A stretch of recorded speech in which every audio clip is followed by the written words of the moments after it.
Okay. ప్రభు నామమున అందరికి వందనాలు. మరి ముఖ్యంగా దేవాది దేవుడైన గొప్ప దేవుడు ఈ తరుణాన్ని ఇచ్చినందుకు, మరి ఈ సమయంలో దేవుని వాక్యాన్ని పంచుకునే ఈ అవకాశం ఇచ్చినందుకు ఆయనకు వందనములు, స్తుతులు, స్తోత్రములు. అలాగే మరి దీన్ని ఆర్గనైజ్ చేస్తున్న జ్యోతి మేడం గారికి ప్రత్యేకమైన వందనాలు, నాకు అవకాశం ఇచ్చిన దాన్ని బట్టి. మరి వచ్చినటువంటి సిస్టర్స్కు, అందరు మేడమ్స్కు, విమలా కుమారి, పుష్పలీల, ఇంకా చాలామంది ఉన్నారు. కొంతమంది పేర్లు తెలవు. కిరణ్ అని ఒక పేరు చూస్తున్నా, మరి అరుణ, వీళ్ళందరికీ కూడా వందనాలు. ఓ చిన్న ప్రార్థన చేసుకొని తర్వాత మనం కార్యక్రమంలోకి వెళ్దాం. అత్యున్నత సింహాసనం మీద ఆసుండమైన గొప్ప దేవ, మరి ఒకసారి మీకు వందనములు, స్తుతులు, స్తోత్రములు చెల్లిస్తూ మీ పాద సన్నిధికి వస్తున్నాం నాయన. ఇదిగో తండ్రి, మీరు ఇచ్చిన అవకాశాన్ని బట్టి వందనములు, స్తుతులు, స్తోత్రం. ఈ యొక్క నంద్యాల ఫెలోషిప్, సిస్టర్స్ ఫెలోషిప్ను దీవించండి, ఆశీర్వదించండి. మరి ముఖ్యంగా జ్యోతి మేడము, మరి ఆమెకు తోడైంటున్న విమల కుమారి, మిస్సెస్ కిరణ్, ఇంకా వీళ్ళు అందరూ కూడా ఆమెకు తోడై సహకరిస్తున్న దాన్ని బట్టి మీకు ప్రత్యేకమైన వందనములు తండ్రి.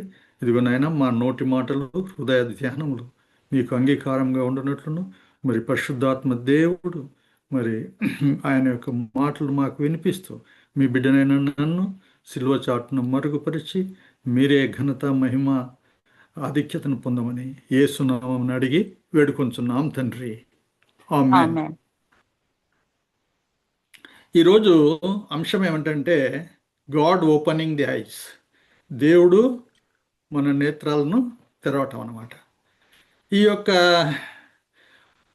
మానవుడికి దేవుడు ఫిజికల్గా కొన్ని సెన్సెస్ ఇచ్చినాడు. ఐస్ ద్వారా మనం చూడగలుగుతాం, స్పర్శ ద్వారా, టచ్ ద్వారా మనము ఏంటి టచ్ అవుతుందని తెలుసుకోగలుగుతాము, ముక్కు ద్వారా వాసన చూస్తాం, నాలుక ద్వారా రుచిని తెలుసుకోగలుగుతాము, చెవుల ద్వారా ధ్వనిని, మాటలను, సంగీతాన్ని వినగలుగుతాం. ఈ పంచ ఇంద్రియాలు, వీటి వలన దీనిలను ఎంపెరికల్ సెన్సెస్ అన్నమాట. వీటి వలన మనము గ్రహిస్తాము, చూడగలుగుతాము, వినగలుగుతాము, మరి టేస్ట్ చేయగలుగుతాం. దీనిల వలననే మానవుడు తన జీవితాన్ని, అన్ని విషయాలు గ్రహింపగలుగుతున్నాడు. ఇది కాకుండా this is the first level of wisdom, first level of understanding. There is a higher level, second level. అదేంటంటే లాజిక్, డిడక్షన్, ఇన్ఫరెన్స్. అంటే ఇప్పుడు ఏంటి, మా గ్రాండ్ ఫాదర్కు, ఆయనకు కూడా గ్రాండ్ ఫాదర్ ఉన్నాడా అంటే ఉన్నాడు. ఎట్లా చెప్పగలుగుతున్నాము? చూసినావా? చూడలేదు. మా గ్రాండ్ ఫాదర్ యొక్క గ్రాండ్ ఫాదర్ని ఎవరు కూడా చూసిండరు, అయినా ఉన్నారనే మనకు తెలుసు. ఎట్లా అంటే this is by logic. Everybody is having a grand father. ప్రతి ఒక్కరికి గ్రాండ్ ఫాదర్ ఉన్నందువలన మరి వాళ్ళకు కూడా ఉంటారు అనే ఒక ఆలోచన ధోరణితో మనము ఆ లాజిక్ ద్వారా ఇన్ఫరెన్స్ చేసుకుంటాం. మ్యాథమెటిక్స్లో కూడా థీరమ్స్ చేస్తాము, మ్యాథమెటిక్స్లో కూడా, రేఖాశాస్త్రంలో కూడా ఇవన్నీ లాజిక్, ఇన్ఫరెన్స్, డిడక్షన్, వీటి వలన అనేక విషయాలను కనుక్కుంటాం. అవి they are beyond our touch, hearings, taste, etcetera. But still that is the second level of understanding. There is a higher level of understanding, third level, that is beyond empirical senses and also అది logic, inference, deduction కాకుండా మూడవది ఏంటంటే జ్ఞాననేత్రం, మనోనేత్రం, spiritual understanding, faith based understanding. అది చాలా గొప్పది. వీటన్నిటికీ ఇదంతా చిన్న లెవెల్ ఆఫ్ అండర్స్టాండింగ్, అదైతే చాలా గొప్ప అండర్స్టాండింగ్.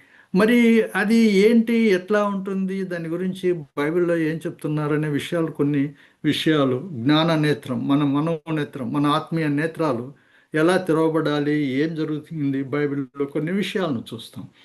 మనము మొట్టమొదటిగా చూస్తే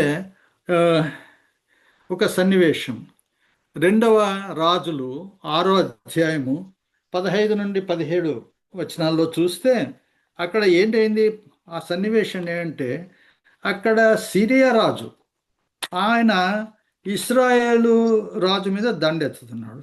సిరియా రాజు, ఆయన కొంత సైన్యము, అది ధనము ఎక్కువగా కలిగి పవర్ఫుల్ కింగ్. వాళ్ళు ఇంకో దేశాన్ని కూడా ఆక్రమించాలని, ఇస్రాయేల్ దేశాన్ని ఆక్రమించాలని ఆయన పట్టుబట్టినాడు. సిరియా రాజు ఇస్రాయేలీలతో యుద్ధం చేయాలని. అందుకని సేవకులతో ఏం చెప్తున్నాడు, మీరు పోయి పలాని స్థలమందు మీ యొక్క సైన్యాన్ని పెట్టు, ఆ తర్వాత మీరు స్లోగా ఎవరికి కనపడకుండా ఇస్రాయేల్ రాజు దేశాన్ని అటాక్ చేయండి అని. ఈ విషయము మరి యెషయా దైవజ్ఞానంతో తెలుసుకొని రాజైన ఇస్రాయేల్ రాజుకు ఈ విషయాన్ని తెలియజేస్తాడు. ఇట్లా సిరియా రాజు పలానా స్థలంలో ఆయన సైన్యాన్ని దాచిపెట్టినాడు, వాళ్ళు అటాక్ చేయాలని ఉన్నారని. వెంటనే ఇస్రాయేల్ రాజు అక్కడ దానికి తగినటువంటి ఏర్పాట్లు చేసుకొని అక్కడికి పోకుండా వాళ్ళంతా ఉన్నారని కనిపెట్టి జాగ్రత్తలు తీసుకుంటారు. అది ఫాయిల్ చేస్తాడు. అది వాళ్ళ యొక్క ఆలోచనను వ్యర్థమైపోతుంది, ఆ యొక్క సిరియా రాజు యొక్క ఆలోచన. ఈ విధంగా అనేక పర్యాయాలు జరుగుతుంటే సిరియా రాజుకు ఒక అనుమానం వస్తుంది, ఎవడో మన సైన్యంలోనే కోవర్ట్ ఉన్నాడు, మన దాంట్లోనే ఒకడు వాళ్లకు అన్ని విషయాలను చేరవేస్తున్నాడు. ఎందుకు చేరవేస్తున్నాడు కాబట్టే ఇస్రాయేల్ రాజు అన్ని మనం ఎక్కడ పోతున్నది కనిపెడుతున్నాడు, ఆయన అన్ని తెలుసుకుంటున్నాడు.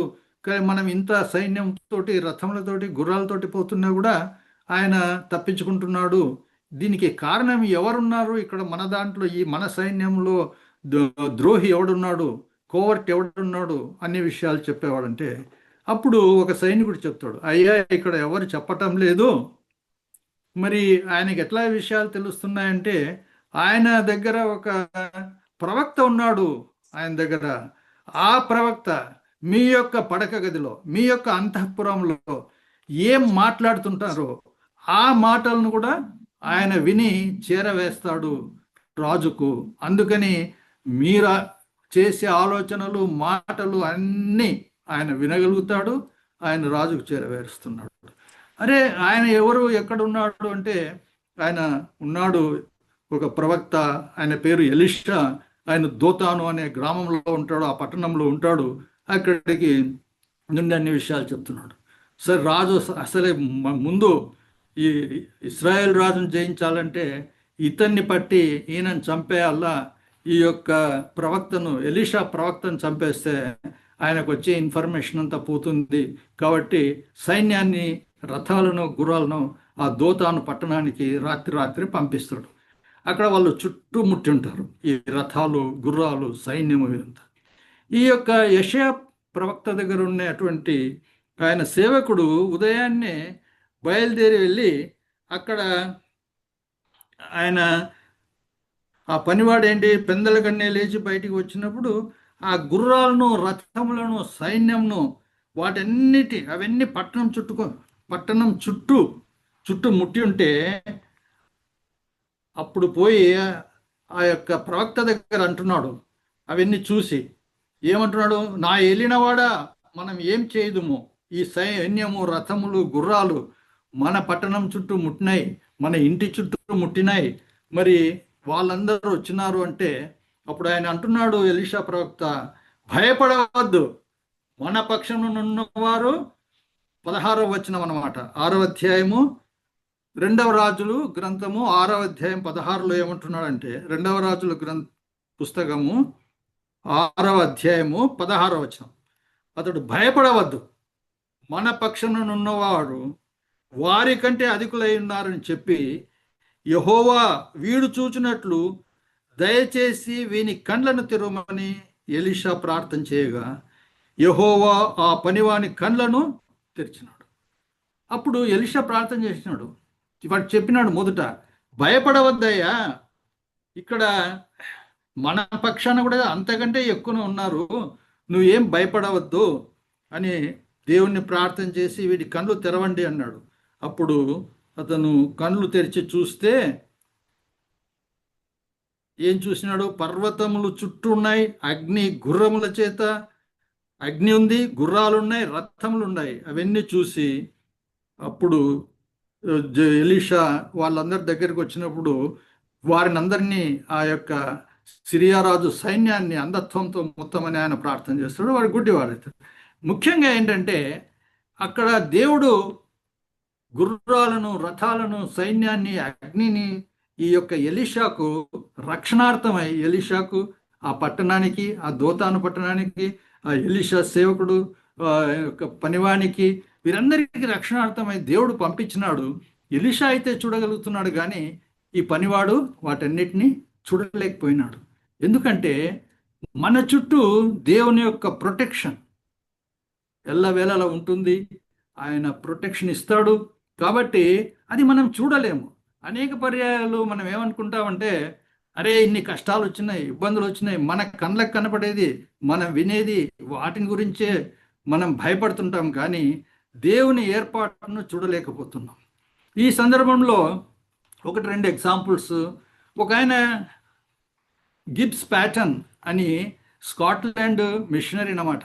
ఆయన హైబ్రిడ్స్ అనే ఐలాండ్స్లో ఆయన సేవ చేయనీకి పోయినప్పుడు అక్కడ అనాగరికులు, ట్రైబల్స్, గిరిజనులు వాళ్ళందరూ ఉంటారు. చాలా అనాగరికులు, క్రూరత్వము, చాలా వైలెంట్ పీపుల్. వాళ్ళ మధ్యలో ఆయన సేవ చేయనీకి వెళ్ళినప్పుడు వాళ్ళంతా ఈయనను ఏంది ఈయన వచ్చినాడు, వేరే దేశస్తుడు, వేరే ప్రాంతస్తుడు, ఈయన చంపేయాలని వాళ్ళు ఆయన ఇల్లు చుట్టుముట్టుతారు. ఇల్లు చుట్టుముట్టినప్పుడు రాత్రంతా ఆయన భార్య దేవుణ్ణి ప్రార్థిస్తారు. దేవుణ్ణి ప్రార్థిస్తే వీళ్ళు ఉదయాన్నే వెళ్ళిపోయి ఉంటారు. రాత్రంతా అక్కడ అటాక్ చేయాలని వచ్చిన సమూహం అందరు కలిసి వెళ్ళిపోయి ఉంటారు. తర్వాత ఒక సంవత్సరానికి అక్కడ వీళ్ళు చేసే సేవను బట్టి వాళ్ళ యొక్క చీఫ్, ఆ యొక్క ట్రైబల్ పీపుల్ యొక్క చీఫ్ కూడా దేవుని నమ్ముకొని ప్రభువులోకి ఆయన వస్తాడు. అప్పుడు ఈయన అడుగుతాడు, ఎందుకు మీరు ఆ రాత్రి వచ్చినారు, మరి మమ్మల్ని అటాక్ చేయకుండా అట్లా ఊరికైనా వాపస్ ఎందుకు వెళ్ళిపోయినారు, ఏమైంది మీకు అంటారు. ఆయన అంటాడు, మీ చుట్టూ మనుషులను పెట్టినారు కదా, వాళ్ళంతా ఎవరు, అంతమంది వచ్చినారు, ఎక్కడి నుండి తెచ్చినారు వాళ్ళని అన్నారు. అప్పుడు ఈయనకు అర్థమైంది ఏమని, దేవుడే ఆయన యొక్క దేవదూతలను పంపి ఆయన్ని కాపాడినాడని. ఇది మనకు అనేక సందర్భాల్లో మనం కూడా గ్రహించలేకపోతాం.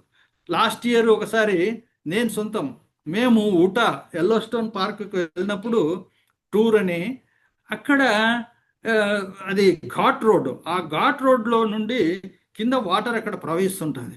ఈ పిల్లలు, మా గ్రాండ్ చిల్డ్రన్ వాళ్ళందరూ ఆ దాంట్లోకి పోవాలని చెప్పి అక్కడ స్లోప్ ఉన్న వాళ్ళు దిగుతున్నారు. ఈ ఉత్సాహంతో నేను కూడా ఏం చేసిన అంటే దిగాలని వాళ్ళతో పాటు నేను దిగుతుంటే నేను జారి అది స్లిప్ అయి చాలా ఫాస్ట్గా జారిపోయాను. అక్కడ కింద కొంత నాకు కట్స్ అయినాయి, కానీ సరిగ్గా ఒక బౌల్డర్ దగ్గర ఆడ పోయి దాన్ని తల కొట్టుకుంటే తల ఎన్ని వడకలేదో ఎన్ని ముక్కలేదో నాకే తెలియదు. సరిగ్గా ఆ సమయంలో ఒక దేవదూత తన చేయి పెట్టి నాకు నిలబడినట్లు నాకు ఒక దర్శనం వచ్చింది. దేవుని స్తోత్రం. దాన్ని బట్టి దేవుడు ఎల్లవేళలా మనల్ని కాపాడుతుంటాడు, ఆయన రక్షణ ఇస్తాడు. కానీ ఆయనను అవన్నీ మనం చూడలేకుంటున్నాము. అనేక సార్లు, ఎన్నోసార్లు యాక్సిడెంట్స్ తప్పించుకుంటానికి కారణం ఏంటంటే దేవుని యొక్క రక్షణ, దేవుని ఆపుదల, దేవుని అండ, ఆయన యొక్క కృప మనకుండబట్టే మనము రక్షింపబడుతున్నాం. కాబట్టి God's protection is there. Even though we are blind, we are not able to see, God is in action. ఆయన ఎల్లవేళలా ఆయన మనల్ని రక్షిస్తూనే ఉంటున్నాడు. అంతేకాదు, ఇంకొక ఉదాహరణ చూద్దాము. అదేంటంటే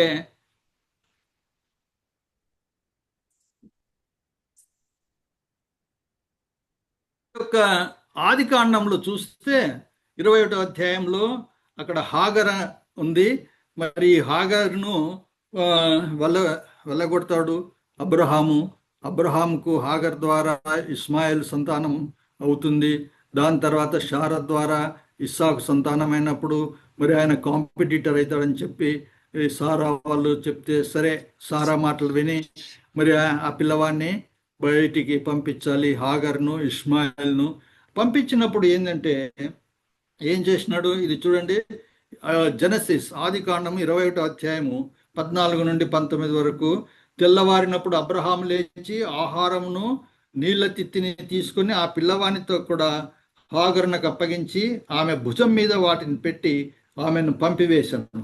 ఆమె వెళ్ళి బెయేర్షెబా అరణ్యంలో ఇటు అటు తిరుగుచుండెను. ఆ తిత్తిలోని నీళ్లు అయిపోయిన తర్వాత ఆమె ఒక పొద కింద ఆ చిన్నవాడిని పడవేసి, ఈ పిల్లవాడిని చావు నేను చూడలేనని అనుకుని వింటి వేత దూరం వెళ్ళి అతనికి ఎదురుగా కూర్చుండెను. ఆమె ఎదురుగా కూర్చుండి ఎలుగెత్తి ఏడ్చెను. దేవుడు ఆ చిన్నవాని మొరను వినెను.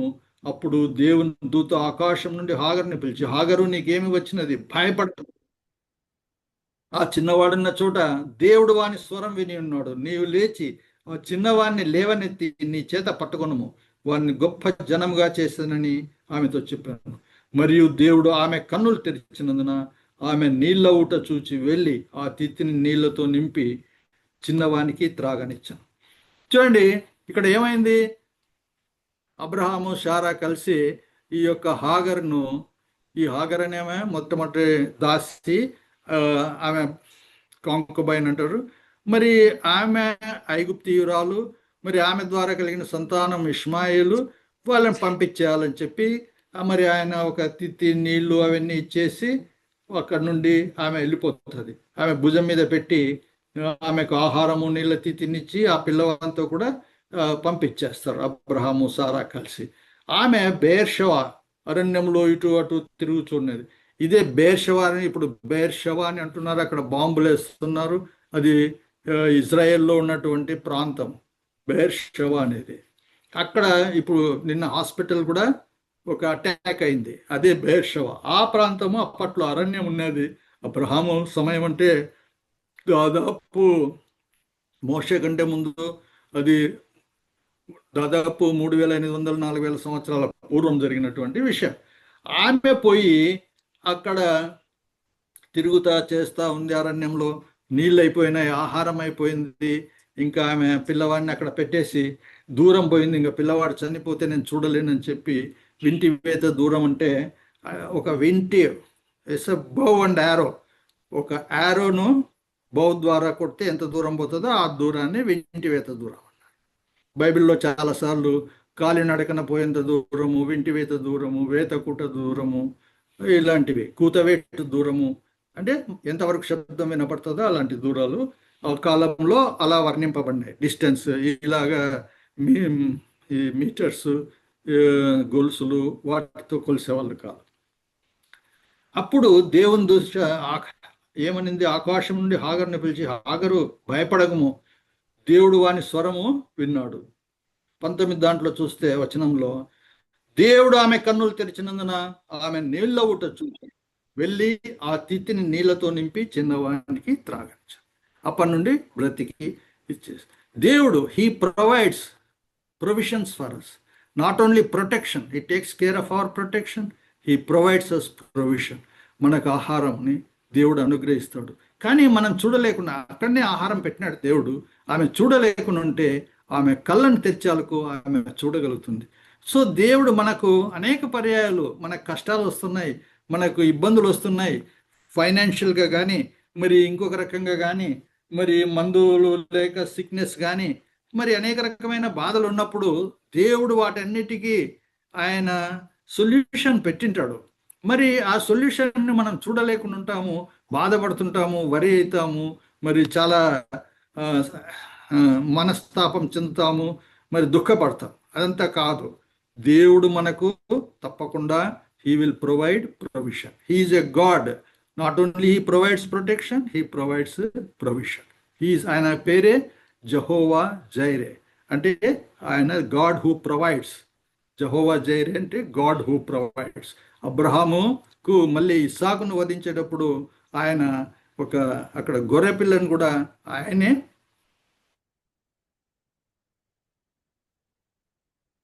నాయన మరి కట్టెలు తీసుకుపోతున్నాము, అన్ని తీసుకుపోతున్నాము, మరి గొర్రెపిల్ల ఎక్కడుంది అని.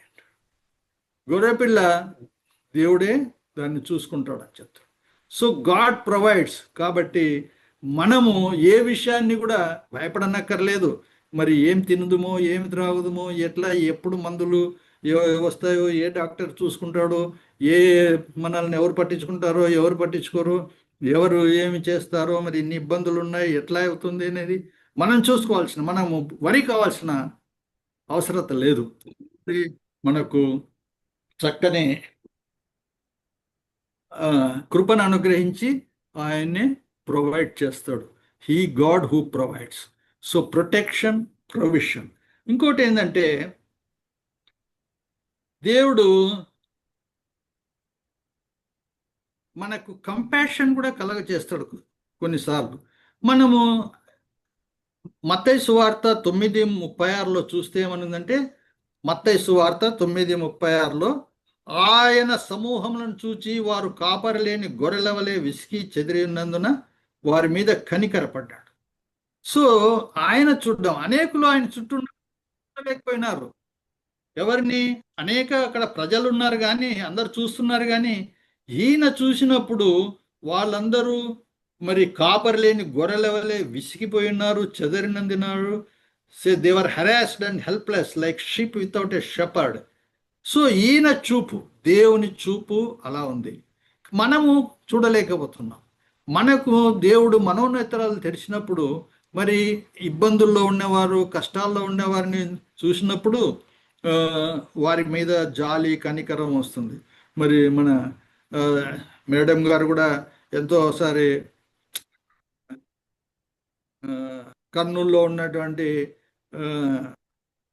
మరి ఆశ్రమము, మరి అనేకులు ఎంతోమంది ది డెస్టిట్యూట్స్, విడవబడిన వారు, వ్యాధిగ్రస్తులను, వాళ్ళందరినీ అక్కడ ఒక సేవకుడు ఒక చిన్న చెట్లకి, అబ్రహాం బ్రదర్ మరి ఆయన చూడగలుగుతున్నాడు. మరి వారిని మరి సిస్టర్ చూడగలిగి, జ్యోతి సిస్టర్ గారు మరి అత్తర్లకు కూడా అందరికి చెప్తూ వారి పట్ల దయ కలిగి, కనికరం కలిగి ఇచ్చేస్తుంది. దేవుడు మన మనోనేత్రాలను తెరిచినప్పుడు మనకు కూడా కంపాషన్, మనకు కూడా వారి పట్ల, ఇతరుల పట్ల ఒక సానుభూతి, మరి వారికి ఏదైనా మనం చేయాలి అనే ఒక ఆసక్తి కలుగజేస్తాడు. So not only God provides protection, provision, and also he makes us to have compassion. అందుకనే ఈ యొక్క ఇవన్నీ కాకుండా మరి ఈ యొక్క వాక్యంలో కూడా దేవుడే మాట్లాడతాడు. దేవుణ్ణి చూడగలుగుతాము. మరి వాక్యమే దేవుడే అంటున్నాడు.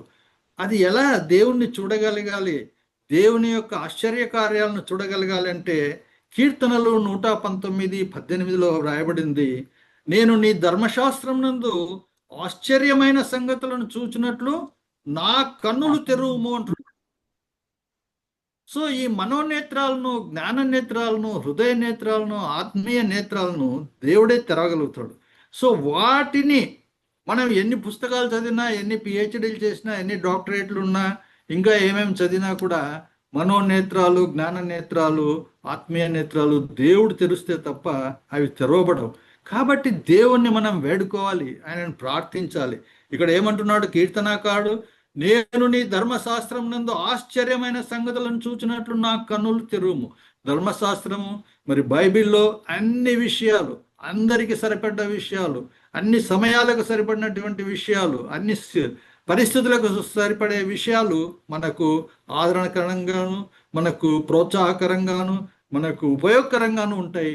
వాటిని తెలుసుకొని మనం ధైర్యం పొంది ఇతరులకు కూడా ధైర్యము, ఆదరణ చెప్పేదానికి, మనము ఆశ్చర్యమైన సంగతులను ధర్మశాస్త్రంలో చూసేదానికి దేవుణ్ణి అడగాలి. తర్వాత ఏంటంటే ముఖ్యంగా ఈ యుగ సంబంధమైన దేవత ఈ యొక్క మనకు మన మనోనేత్రాలకు గుడ్డితనం కలుగజేస్తుంది. కాబట్టి ఈ గుడ్డితనాన్ని కలుగజేయడానికి కొన్ని కారణాలు ఉన్నాయి. మనం ఇప్పుడు చూసాం గాడ్స్ ప్రొటెక్షన్ ఎలా ఉంది, గాడ్స్ ప్రొవిషన్ ఎలా ఉంది. మన కళ్ళకు కనపడకుండా కూడా మరి ఎలీషా యొక్క సేవకునికి గాడ్స్ ప్రొటెక్షన్ కనపడలేదు. మరి వారికి అనేకులకు తెలియదు, కానీ దేవుడు ప్రొటెక్షన్ చేస్తున్నాడు, ప్రొవిషన్. మరి హాగర్కు అక్కడ దేవుడు ఇచ్చిన ప్రొవిషన్ తెలియటం లేదు. మరి కనికరము దేవుడికి కలిగింది కానీ ఆయన పక్కలో ఉన్న జన సమూహానికి కలగలేదు. సో ఇవన్నీ ఎందుకు ఇట్లా ఉన్నాయి? మరి దీన్ని కారణాలు కొన్ని ఉన్నాయి. ఈ యొక్క పాపము, సిన్ అనేది మరి దేవుని యొక్క ముఖాన్ని మనకు మరుగుపరుస్తుంది.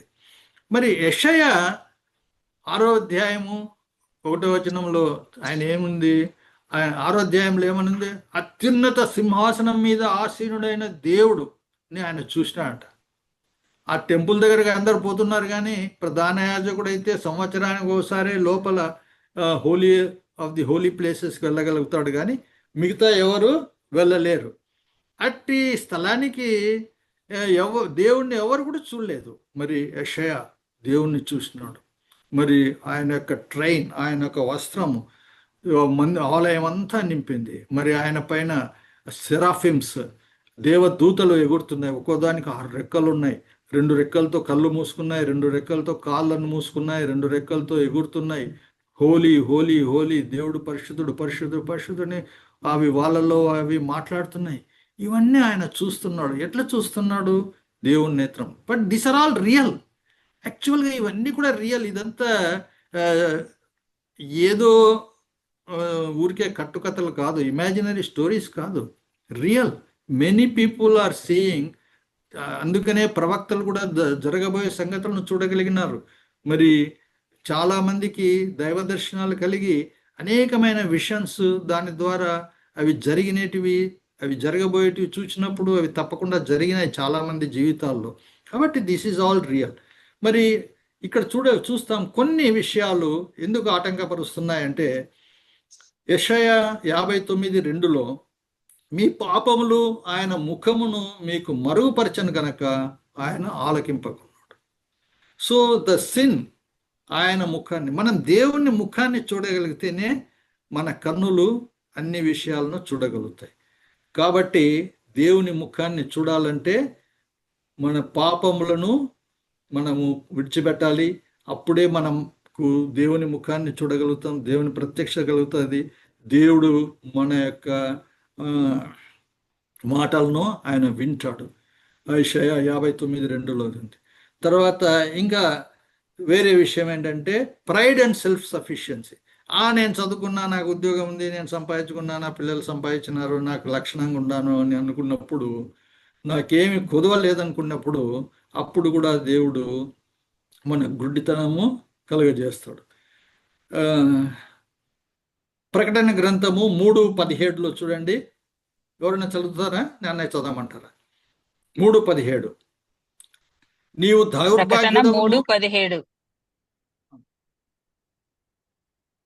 నీవు దౌర్భాగ్యుడవును, దిక్కుమాలిన వాడవును, దరిద్రుడవును, గ్రుడ్డివాడవును, దిగంబరుడవు ఉన్నానని ఎరుగక. గుడ్డివాడును అంటున్నాడు. ఎందుకు? నేను ధనవంతుడను, ధనవృద్ధి చేసి ఉన్నాను, నాకేమీ కొదవలేదని చెప్పుకొనుచున్నావు. ఏమనుకుంటున్నాడు? నేను ధనవంతుణ్ణి, నేను ధనాన్ని అంతా సమకూర్చుకున్నాను, నాకేమీ కొదవలేదనుకుంటున్నాను. కానీ నువ్వు గ్రుడ్డివాడవు. You are a blind man. You can't see anything. You don't know what is there, what is happening around you, what is future for you. So మన డబ్బు, మన ధనము ఇవేమి పనిచేయవు. ఆయన దేవుని యొక్క కృప, దేవుని మనకు ఇవ్వగలుగుతాడు. అంతేకాదు, ఈ యొక్క 24 లూకాసు వార్త 24లో చూస్తే క్లియోఫాస్ ఇంకొక శిష్యుడు, వాళ్ళిద్దరూ నడుచుకుంటూ పోతారు.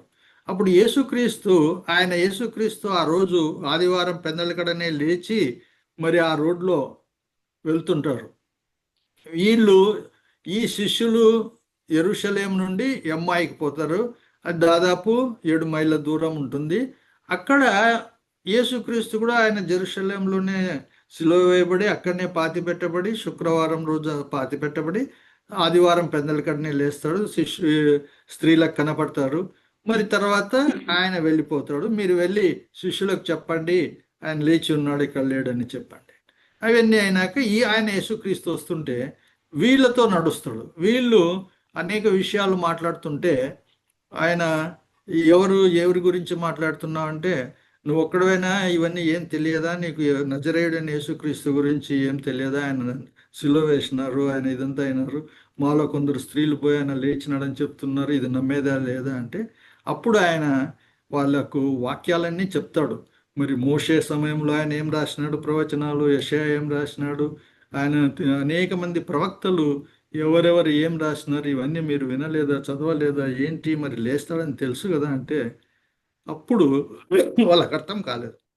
మరి ఆయన వాళ్ళ ఊరికి పోయి వాళ్ళు అక్కడ భోజనం చేసేటప్పుడు ఆయన ఒక రొట్టెను పట్టుకొని స్తోత్రం చేసి దాన్ని విరిచి వాళ్ళకి ఇచ్చి, మీరు తినుడు అని చెప్పినప్పుడు వాళ్ళ యొక్క మనోనేత్రములు తెరవబడతాయి, వాళ్ళ కన్నులు తెరవబడతాయి. అప్పుడు వాళ్ళు ఆయనను గ్రహించుతారు. ఇంకోటి ఏంటంటే, మరి ఈ యొక్క దీనికి క్యూర్ ఏంటి? ఈ బ్లైండ్నెస్కు, ఈ స్పిరిచువల్ బ్లైండ్నెస్కు క్యూర్ అనేది ఏంటంటే, యోహాను సువార్త 8:12 ఉంది చూడండి. నేను లోకమునకు వెలుగును, నన్ను వెంబడించువాడు చీకటిలో నడవక జీవపు వెలుగు కలిగి ఉండునని చెప్పాను. నేనే లోకానికి వెలుగును, నన్ను ఎవరైతే వెంబడిస్తారో వాడు జీవపు వెలుగును కలిగి ఉంటారు. సో మనకు ఈ గుడితనాన్ని కలుగజేసేది పాపము, మన సెల్ఫ్ సఫిషియన్సీ, మన యొక్క గర్వము, నేను సంపాదించుకున్న ఇలాంటివి. మనకు అవన్నీ పోవాలంటే మరి దేవుణ్ణి ప్రార్థించాలి, మరి దేవుణ్ణి వెంబడించాలి. ఎట్లా చెప్తున్నాడు? యోహాను సువార్త 8:12 చక్కగా చెప్పబడినట్లు, నేను లోకమునకు వెలుగును, నన్ను వెంబడించేవాడు చీకట్లో నడవక జీవపు వెలుగులో ఉంటాడు. మొదటిది, ధర్మశాస్త్రంలో ఆశ్చర్యకరమైన కార్యములను చూచుటట్లు నా కన్నులను తెరవమని ప్రార్థిస్తున్నాడు. తర్వాత ఇంకోటి ఏంటంటే, సామ్ 119, 130 కూడా కీర్తనల్లో, నీ వాక్యము వెల్లడి అవుటతోడనే వెలుగు కలుగును, అవి తెలివి లేని వారికి తెలివి కలిగించు. కాబట్టి ఆయన యొక్క వాక్యం వెల్లడైన వెంటనే అది తెలివిని కలుగజేస్తుంది. మరి ఇలాగూ మనకు కన్నులు తెరవబడాలి. కన్నులు తెరవబడకపోతే మనం గుడ్డివారంగానే ఉంటాము. మరి దేవుడు అక్కడ మనము 2వ రాజుల గ్రంథంలో చూసినట్లు, మరి ఎలీషా, దైవ సేవకుడు అయినటువంటి ఎలీషా యొక్క, ఆ ప్రవక్త అయినటువంటి ఎలీషా యొక్క సేవకుడు, ఆ సేవకుడికి కళ్ళు మూసుకొని పోయింటాయి. అంటే అతని మామూలు కళ్ళు ఉన్నాయి కానీ భౌతికమైన కళ్ళు, మరి జ్ఞాన నేత్రాలు, ఆత్మీయ నేత్రాలు లేవు. మరి అనేక మంది ఈ సిరియా రాజు సైన్యం అక్కడికి వచ్చి వీరిని చంపాలని చూస్తున్నారని చూసి భయపడితే, దేవుడు ఆల్రెడీ వారికి ప్రొటెక్షన్ ఏర్పాటు చేసినాడు.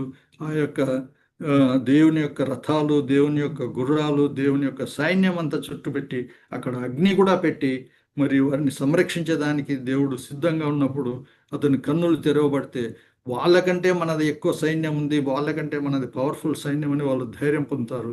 కావున దేవుని యొక్క ప్రొటెక్షన్ను ఈ విధంగా మనం చూడగలుగుతాం. అలాగే దేవుని యొక్క ప్రొవిషన్, మరి హాగర్ విషయంలో చూస్తే, నా కుమారుడు చనిపోతాడు, నీళ్లు లేవు, ఆహారం లేదన్నప్పుడు దేవుడు ఆమె కన్నులు తెరిచినప్పుడు అక్కడనే ఆహారం, నీళ్లు ఉంటాయి కాబట్టి అవి తెచ్చి బిడ్డను కూడా బ్రతికించుకుంటుంది. తర్వాత ఆ ఇస్మాయిల్ సంతానం కూడా పెరుగుతుంది. ఇస్మాయిల్ పెద్దవాడైతాడు, సంతానం పెరుగుతుంది. అలాగే దేవుడు తను చూసినప్పుడు కనికరం పొంది అనేకులు, మరి వీరు బాధపడుతున్నారు, వీళ్ళకి ఇబ్బందులు ఉన్నాయి, మరి వేరే వాళ్ళు చూస్తున్నా కూడా దానిని అర్థం చేసుకోలేదు. వాళ్ళ యొక్క బాధను కానీ, వాళ్ళ కష్టాలను కానీ, వాళ్ళ ఇబ్బందులు కానీ, వారికి ఏం చేయాలనేది కూడా తోచలేదు. మరి దేవుడు అటువంటి ఆత్మీయ నేత్రాలు ఇచ్చినప్పుడు వారిని చూసి, మరి నిన్ను వలె నీ పొరుగువాడిని ప్రేమించుము అనే దానికి అది దోహదపడుతుంది. మన కన్నులు తెరవకపోతే ఆ పని చేయలేము. అంతేకాదు, మనం చూసాం, యెరూషలేం నుండి ఎమ్మాయికి పోయే 2 శిష్యులు, వాళ్ళు బహుశా ఈ 12 మంది అపోస్తలులైన శిష్యులు కాదు కానీ 70 మందిలో వేరే వాళ్ళు ఉండొచ్చు, ఇంకా ఎక్కువ మందిలో ఉండొచ్చు. మరి వాళ్ళల్లో 2 మాట్లాడుకుంటూ పోయినప్పుడు వాళ్ళ కన్నులు తెరవబడినప్పుడు అప్పుడు వారు గ్రహిస్తారు దేవుడు. తర్వాత అనేక విషయాలు ఈయన మనకు చెప్పినాడు, అప్పుడు బైబిల్ విషయాలు గ్రహిస్తాడు. కాబట్టి మనము ఈ యొక్క మనోనేత్రాలు, ఆత్మీయ నేత్రాలు, ఈ యొక్క జ్ఞాన నేత్రాలు దేవుడు మనకి ఇవ్వాలని, దేవుని యందు మనం ఆనందించాలని, అప్పుడే మనం ఆనందించగలుగుతాం. అప్పుడే మనం వీటన్నిటిని, మన చుట్టూ ఉన్నటువంటి సమస్యలు, బాధలు, ఆర్థిక ఇబ్బందులు, తర్వాత అనారోగ్యత, వీటి అన్నింటికీ ఏం భయపడాలి. ఏది ఎట్లున్నా కూడా ధైర్యంగా మనం జీవితంలో ముందుకు అడుగులు వేసుకుంటూ సంతోషంతో, సమాధానంతో, ఉత్సాహంగానే మనం కదిలిపోతుంటాము. కాబట్టి అట్టి మనోనేత్రాలు మనం కలిగితే దేవుడు మనల్ని దీవిస్తాడు. మరి ఈ మనోనేత్రాలను దేవుడు ఇవ్వాలంటే మనం ప్రార్థన చేయాలి, మరి ఆయనను వెంబడించాలి, ఆయన వాక్యాన్ని చదవాలి, ఆయన యొక్క కృప కొరకై మనము ఎల్లవేళలా మనము ఆయననే, నీ వాక్యం వెల్లడి అగుటతోడనే వెలుగు కలుగును అవి తెలివితేటలు వారికి కలిగించునంది. కాబట్టి ఆయన యొక్క వాక్యాన్ని రెగ్యులర్గా చదువుకుంటూ ఆ యొక్క వాక్యాన్ని మననం చేసుకుంటూ ఆయనను ఫాలో కావాలా. ఏమన్నాడు? నన్ను వెంబడించువాడు చీకట్లో నడవక జీవపు వెలుగు కలిగి ఉండును అంటున్నాడు. సో ఆయనను వెంబడిస్తూ ముందుకు వెళ్ళాలి. తర్వాత ఆయన యొక్క I pray that the eyes of your heart may be enlightened అని పౌలు ఎఫెసీలకు రాసిన పత్రికలో చెప్తున్నాడు. మన the eyes of your heart, మీ హృదయ నేత్రాలు వెలిగింపబడాలని ప్రార్థిస్తాడు. తర్వాత ఇంకోటి ఏమంటున్నాడు? ఈ యొక్క ప్రకటన గ్రంథంలో కూడా మీరు నా దగ్గర కాటుక కొనండి అంటున్నాడు. అంటే ఏంటి? ఇవన్నీ మీ కన్నులు అప్పుడు తేటగా ఉంటాయి, చూడగలుగుతారు అంటారు. సో దేవుని దగ్గరనే ఇవన్నీ ఉన్నాయి, వేరే వాళ్ళ దగ్గర లేదు. డబ్బులో లేదు, ఉద్యోగంలో లేదు, పుస్తకాలలో లేదు నాలెడ్జ్. కానీ దేవుడు ఇచ్చే ఆ కాటుక అంటే that is a spiritual medicine for our eyes. ఆ కాటుక కొన్నప్పుడు అది మనం స్పిరిచువల్ మెడిసిన్ దేవుని దగ్గరనే ఉంది, మనం ఆయన దగ్గర నుండి పొందాలి. ఆయన కృప ద్వారానే మనం తీసుకోగలుగుతాం తప్ప మనం సొంతము అది చేసుకోలేము, అది తయారు చేసుకోలేము, అది పొందలేము. అట్టి కృప మరి దేవుడు మనందరికీ కలుగజేయాలని ఈ అవకాశం ఇచ్చినటువంటి అందరికి కూడా మరి ఒకసారి వందనాలు చెప్తూ, మరి ముఖ్యంగా జ్యోతి మేడంకు వందనాలు తెలియజేస్తూ దేవునికి స్తోత్రం చెల్లించు ఒక చిన్న ప్రార్థన చేస్తూ ముగిస్తాను. ప్రేమ కలిగిన మా గొప్ప దేవ, ఇదిగో నాయన, మీరు ఇంతవరకు మాతో మాట్లాడిన విషయం, మరి మా యొక్క మనోనేత్రములు ఈ లోక దేవత గుడ్డితనం కలుగజేస్తే, మరి మీరు మాకు జ్ఞాన నేత్రాలు, ఆత్మీయ నేత్రాలు, మనోనేత్రాలు విప్పాలని, మా కన్నులు తెరవబట్టకు మీరు సహాయం చేయమండి అని ప్రార్థిస్తున్నాం నాయన. మరి మీరు యొక్క రక్షణను, మీ యొక్క your protection, your provision and your compassion, వీటన్నిటినీ మేము చూడగలిగి మరి మా జీవితాల్లో ముందుకెళ్ళటానుకున్నాం. మరి ఎంతో ధైర్యంతో, నెమ్మదితో, సంతోషంతో, మరి ఉత్సాహంతో మా జీవితంలో అనేక కష్టాలు ఉన్నప్పటికీ, అనేక ఇబ్బందులు ఉన్నప్పటికీ, అనేక రకములైన సంకటములు ఉన్నప్పటికీ, మరి మీరు అనుగ్రహించేటువంటి జ్ఞాన నేత్రముల ద్వారా మరి మిమ్మల్ని చూస్తూ, మీ తేజస్సును చూస్తూ, ఎలాగో యెషయా ప్రవక్త మీ యొక్క తేజస్సును, మీ యొక్క గొప్పతనాన్ని, మీ యొక్క అత్యున్నత సింహాసనం మీద మీరు ఆసీనుడై ఉంటున్నటువంటి దేవుడు, మరి మీరు సింహాసనం మీద ఆసీనుడై ఉంటున్నారంటే మరి ఏమి జరుగుతున్నా మీరు పరిపాలన చేస్తున్నారు. మీ ప్రణాళిక చొప్పున అది రాజ్యాలు నడుస్తున్నాయి. మీ ప్రణాళిక చొప్పున మా జీవితంలో అన్ని కార్యక్రమాలు నడుస్తాయి. మీరే సింహాసనం మీద కూర్చున్నారు, మీరే పరిపాలిస్తున్నారు, మీరే రాజ్యం చేస్తున్నారు. మరి మీరు అధికారిగా ఉన్నందుకు మీకు వందనములు, స్తుతులు, స్తోత్రములు. మేము ఎవరికి ఏ దానికి కూడా మేము కుమిలిపోకుండా, భయపడకుండా, అధైర్యపడకుండా, మరి ధైర్యంగా మీరు సింహాసనం మీద కూర్చొని ఉన్నారని చూడగలిగి, మీ యొక్క ప్రణాళిక ప్రకారమే ప్రతి విషయం జరుగుతుందని తెలుసుకొని, మరి ఎంతో మరి మాకు నిత్యరాజ్యాన్ని మీతో కలిసి ఉంటామని చెప్పి ఆ యొక్క రక్షణ ఇచ్చినటువంటి ప్రభు అయిన యేసుక్రీస్తు మరణం ద్వారా మేము రక్షణ పొంది, మరి ఆయన ఇచ్చినటువంటి ఆదరణ వాక్యాల ద్వారా మేము జీవితంలో ధైర్యంగా ముందుకు వెళ్ళటం సహాయం దయచేయండి. ఇక్కడికి వచ్చిన ప్రతి బిడ్డను దీవించి ఆశీర్వదించమని, ప్రతి ఒక్క బిడ్డకు మీ యొక్క ఆత్మీయ జ్ఞానాన్ని అనుగ్రహించి సంతోషం, సమాధానం, ఉత్సాహం, ధైర్యం, ఆరోగ్యం, నెమ్మది, కుటుంబంలో చక్కని వ్యవస్థ, మరి ఏ సమస్యలున్నా వాటన్నిటిని తీర్చివేయమని యేసు నామమున అడిగి వేడుకొంచున్నాం తండ్రి. ఆమేన్.